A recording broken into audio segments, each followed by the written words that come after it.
What's up, you guys? It is Lauren DeLisa Coleman. I am bringing you what I think may be our last interview during the Mammoth Film Festival, so you don't want to miss this because I don't know, I'm just like really, really proud of this woman. I don't even know her because she just has a crazy cool background that brings together Wired magazine, like the New Yorker, like just all these like hot names, but like she has edge. So like let's get into her and her film and just her experience during the film festival at Mammoth.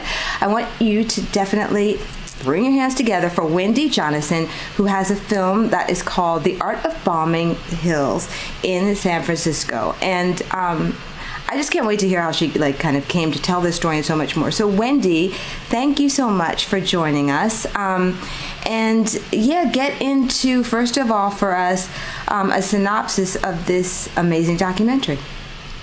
Yeah, so it's a short doc where we follow or look into the cultural institution of bombing hills in San Francisco. So essentially that is this sort of thing that skateboarders do where they get on top of the hills in San Francisco, which are notoriously very steep, and they go down them. They don't just push their skateboards over the hill. They push off and go as fast as they can down them through intersections, weaving in and out of traffic. Which is like so insane, because for me, even walking down them the first time as like a New Yorker, I was like, okay.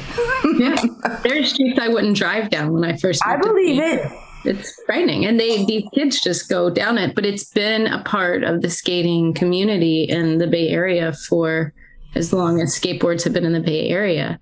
And it's such an important part about it, such that skaters will move to San Francisco just for the hills, if that's the kind of sort of skating culture they want to be a part in. And a little bit of it is the community. If you live out here, you can't help it. But what we really wanted to look into, and what I thought was interesting, is that this has been an institution, and these kids are reckless. They seem very dangerous, but they know what they're doing, and they tend to not get into accidents. But a few years ago, we started hosting this sort of community-led hill bombing contest. And the first year it was great because it was just sort of the people who know what they're doing it. And then the second year it started getting popular. And then by the third year, it was just sort of this big epic party. And it became dangerous. And somebody actually lost their life. And so what I was really sort of curious about, the question that I had for the skating community, was, how do you feel about bombing hills now? And is popularity going to change how you feel about it? And so with that question in mind, I reached out to the skate community at large in San Francisco and started digging my heels in and finding out more and learning more. And it was so fun. I just think that's like so amazing. First of all, Wendy, though, do you skate? Like, is that part of it, or are you just really curious? I don't, but I was sort of reared in the skating culture when I was a kid, my teenage years and early 20s. That's just who I hung out with. And this was sort of before skate parks existed, really. So people were just skating street. So I spent my teenage years going out to street spots, and I don't want to say I ran from security guards on camera, but I ran from security guards. but maybe. Yeah. So it's a culture that's always been very dear to my heart, and I have a sort of special emotional investment in it. But no, I hired a DP to shoot for me, and then somebody I know and trust, and then I actually hired, within this crew and within a lot of sort of extreme crews, there's always one dude who holds the camera. It's just how these crews kind of work. And so I found that guy, and I also paid him to shoot for me because there was no way I was going to be able to. Okay, because I was going to actually ask you just like a little bit in terms of the technical part of it, because you feel like you are really right on one of these skateboards. You guys, like, you have to see it. And how hard or easy was that to shoot? So you kind of turned that over to two different experts, if you will, it sounds like, right? So somebody in the community and a DP who's obviously, used to shooting something like this. Yeah. So one thing was getting the skater crew to hold a GoPro, sort of like that has to happen. We definitely need that. Making sure we got the drone shots. But a lot of that was my director of photography, Ryan Lachlan, who I've worked with on several projects. He's great. And my editors, Amanda and Josh Deisler, who I brought in really early. We had a lot of really early on pre-production meetings, like several, where we shared screen grabs of other inspiration, like inspiring films and shots. And we really talked about the feeling we wanted the visuals to give. So I really wanted to feel like you were inside these guys' heads. I really wanted you to feel like you were with them, and that, that you could that they could carry you through the piece. So we did a lot of close-ups, and we did a lot of slow motion, and we did a lot of stuff where the editors could kind of build in that cerebral feeling. And I really credit the early on pre-production meetings where we really sort of tossed these ideas around for being able to carry through with those themes throughout. My team was the best. That's just so great. And so I guess that's like kind of a testament to how important planning is and strategy and all of that. But you're no stranger to any of this, because talk to us a little bit about your background, because you're shooting here, there, and everywhere for different massive titles and all that. So how did you kind of get into all of this, and talk to me a little bit about your experience with Al Jazeera and etc. I mean, I think that you are maybe the classic example of somebody who kind of was I was just kind of freelancing, and then it's turned into something really that you've just owned.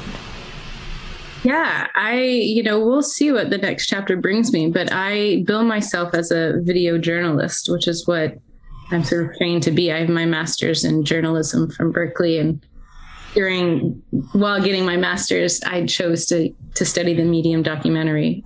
So I have a thesis film that aired on PBS in Alaska, and then since graduating with my master's and 9 years ago, I can't believe it. I've worked solely on video production, but at news outlets. So like you said, I worked for Al Jazeera for a little while. A couple of years early on in my career, I jumped over to Fusion, working for their digital outlets, and then Gizmodo, and moved on to Seeker, which is then owned by Group 9, but now owned by Vox, but previously owned by Discovery Channel. So all over the place. Yeah.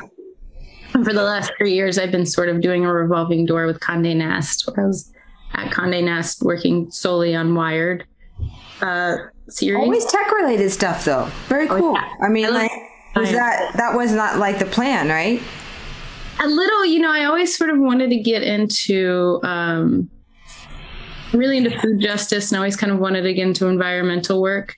I didn't technically really intend to get into sort of the political realm, but that's where I landed at Al Jazeera, and I'm grateful for any opportunity I had to give voice to the voiceless and bring conversations that needed to be brought to the surface. Mm-hmm. But I think where I'm finding myself at this point in my career is I'm really sort of hyper-focused on this idea of extreme athletes and what's happening in their heads when they do these things that seem crazy to us. Yeah. And then how that translates to us. So I think that there's universal themes in The Art of Bombing Hills in San Francisco about living your life without regard for anything except for your own happiness, for example. And then I think that there are bigger themes in some of the films, amazing films I saw in Mammoth, like The Mountain Why, which was a great film, was really about resilience and was really about our motivation. And I think somebody sitting on their couch in Ohio can watch that film and still feel like it's talking to them.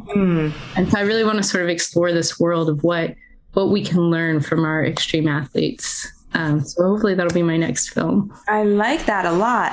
Talk to me about what must be insane time management skills, Wendy, because you are juggling a number of things at the same time, all the time, right? So how do you kind of do that? What's your secret? And I don't know, I guess, why is that so important to you, to make sure that you also have your own personal projects that you're working on at the same time as you do for is it best to call them clients? Or no, because you're under contract, so whatever, your day gig and the Wendy vibe, right? How do you kind of balance all that? I think we're all trying to figure out what the world is going to be like when we open up. So right now I'm tapping into something I know to be steady, not just steady work, but work that I like doing on a team I like at Wired. And that makes me better. That's a very important part of any project I'm on. I need to end as a better storyteller than I started. but I did just happen to kind of run into a great story about an extreme athlete and a transition he's going through. And I thought, why not? And then I got invited to work on another film, and I thought, why not? About Everest, which I'm really excited about. And then the third film I'm working on is actually about Zane. And so my outside of work projects they were all, I couldn't say no. They were all just sort of like great opportunities that I want to be a part of. And so right now my life is wake up and do film work, and then sometimes eat, and then go to sleep, and then wake up and do film work. And to be honest, I love it. Right. I love it. I love this. This is what I want to do. That's so great. Yeah. That is great. So tell me a little bit about your experience at Mammoth. You know, you said that already. You kind of mentioned a film that you saw that you liked, but just give me the vibe that it was like there for you, and what you liked most about it. Yeah, it was just a blast. I mean, it's filmmakers. I love film festivals. I love talking to other filmmakers. I love seeing other films and getting inspiration. For me, it was a little bit more personal. The main character in my film, Zane, actually passed away a couple months ago.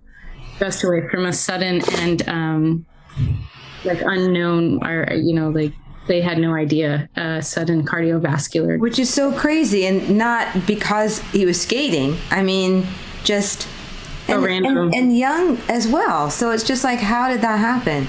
He was 26. He had gone to the hospital the night before with chest pains, and they sent him home because he's 26, and they were like, you're fine. And then he collapsed the next day. And otherwise healthy. I know a lot of people immediately go to drugs, but Zane didn't. He was a 26-year-old. He drank and, he hung out, but he wasn't dabbling in anything hard, and he wasn't even drinking that heavily. So it really was just random. But the really profound thing for me in the film festival is that his parents had reached out to me shortly after he passed, and his parents and I have developed a pretty strong bond since then. They're amazing people, and they came out to see the film, which I thought was very brave and amazing. And then we spent the next 5 days together. Yeah, where they went to everything I went to, and they were really rooting for me the whole time. And I just thought it was pretty profound that they came and sat through the screening. And then, and we cried a lot, and we laughed a lot, and we hugged, and really, they're just amazing people. Zane is, and I do have a lot to say about him just by itself, because there's a lot of extreme athletes. No, nothing too bad to say about extreme athletes, but he was particularly genuine with his sincerity. He was particularly articulate, sort of a unicorn, just really special, and it comes across on screen. And yeah, it does. He was just this diamond, sort of. And then I met his parents, and I was like, oh, of course, these amazing people made Zane, So for me, that was really profound. So the festival was really, really special for you, Wendy. My gosh. It was special for everybody, but that's really very special, very unique. And for that many days, too. They must be very special people. Everything is like, I can't stop saying it because it's so unusual. It was amazing. Yeah. I had never really met them. And so I was a little nervous that we talked quite a bit about meeting them, but just from the minute we met until the minute we said goodbye, it was one of the best weekends of my life because of them, and so cathartic to sit there. Wow. So now, did they run around the different films with you and everything? We did. We watched a bunch of films together.